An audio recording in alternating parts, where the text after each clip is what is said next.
mga kabantay. Alas 3 po ng galing araw, 4:30 na mahigit. Ang kabila naman po yung ating pulutan at masama hugataw. Yung kabilang kaluwangan naman, mas marami yung mamatay dito kasi iba ang gataw. Hilahin lang natin itong bangkang pulutan ng isda. Ay nako,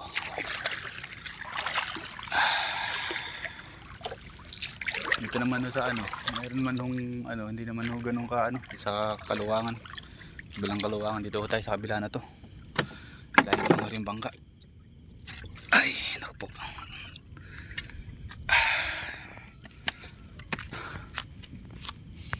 makabantay dito po tayo sa area. Ang daming bangus na, pati hipon, kataw. Ito yarap lang yung camera natin dito mga kabantay. Ang oras po natin ay mag-alas 4 na. So ayun po mga kabantay, ang ating gataw ng bangus. Grabe. Ito po yung kinakatakutan talaga namin. Ayan. Sa tagal ng panahon, ngayon lang uli kami naulitan ng ganitong namatayan kami. Ay. Masama ko kasi yung ulan-ulan, iinit, uulan. Yan po masama sa bangus. Yan, dami ring hipon, kaya lang maliliit pa.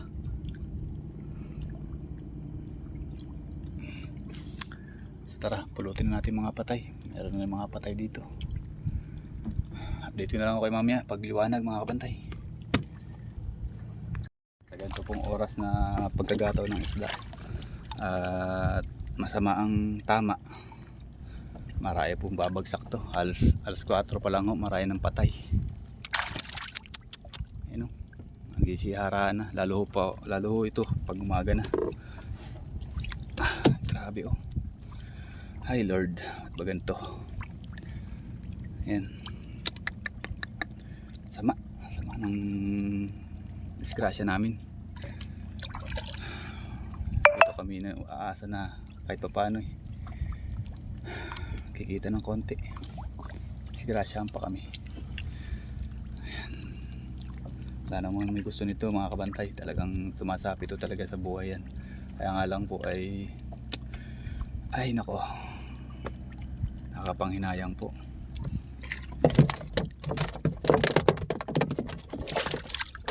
Sa ganito pong oras na gataw, yun pong sa kabila, sa laon, mas marami po mamamatay dito. Dahil po gantong oras po ay marami nang sumisihara, or sinabi ko nga po yung namamatay.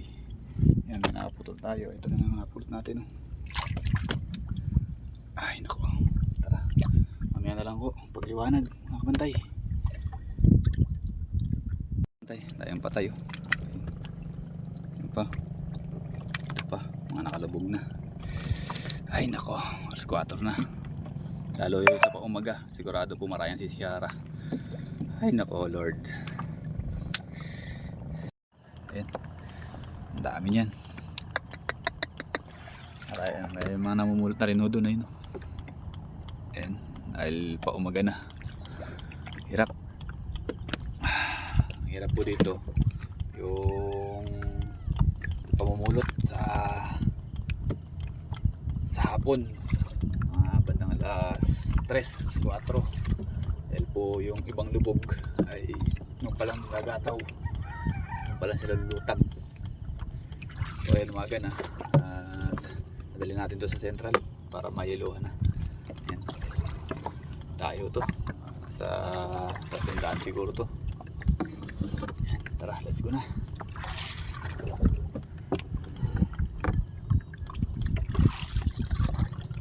Bantay, dito pumunta yung bangus. Kanina doon niya sa laot, ngayon dito na lahat.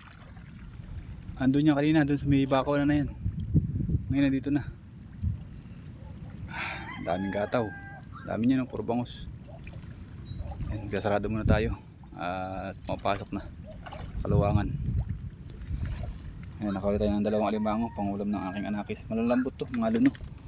Malalambot. Huwag ka na mga harap na mga agat.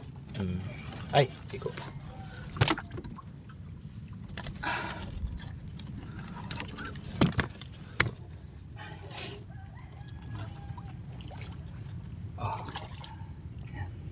Magyakap kayong dalawa. Ayan, tara, let's go. Yeah. Pasok na dito.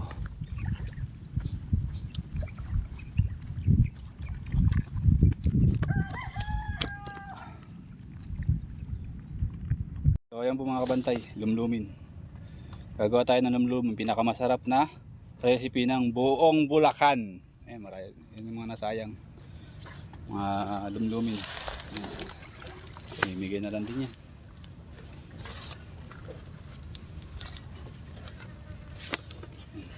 Tapos meron dito na nakuha isang cooler, tsaka meron ding 100 siguro na pulot ng bangus na patay. Ito. Huy. Ayan. Ito, 100 na siguro to. Kulang ganyan, mga 100. Tapos ito, ayan, isang cooler din. Ayan. Ito, kahit pa paano, mabibili pa ito. Eh yun, hindi na ako mabibili yun. Pang ano lang yan, pang lumlumin. Ay, nako. Okay. Ayos na yan. May pa isa, malaki. Ayan yung pulang mata. Oh, yan, pwede na yun. Kasi. Ha? Eh. Yan. Tulumlumin natin. Pero hindi naman lahat. Bibigyan ko lang yung kapit kubo. Naglulumlum din kasi sila. Ayan, naalis na yun. Dadalhin sa fish market. Mangigib muna ako. Sabi mo, mangigib muna ako sandali ah. Natapon yung tubig ko doon sa drum eh. Malaki na rin pala tubig. Nagib muna tayo. Wala na lang ding pupulutin. Madalang na. Pagbalik na lang uli. Tsaka mapulutan. Mga kabantay, mamulot tayo.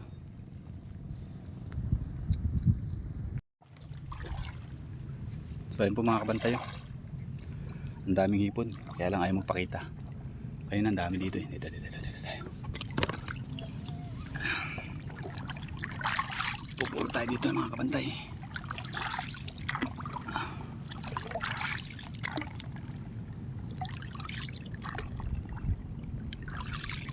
Hindi lang talaga tanaw. Hindi maganda yung cellphone kasi natin. Ayan, dami yung hipon niya, no? Ganda ng buhay dito ng hipon mga kabantay. Ayan, may bangus na patay. Kuya natin. Oh, yeah. So ayan, mamaya na lang. Okay, napunta ho lahat dito yung bangus. Ang dami. Buti nga ho dito pumunta. Kahit pa paano maganda-ganda ho tubig dito sa atin.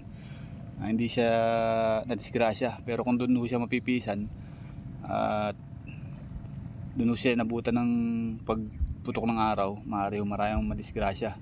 Dito medyo maganda yung tubig natin kaya sumigla-sigla yung bangus. Hindi naman siya ganung kagrabe yung patay kasi meron pa ilan lang.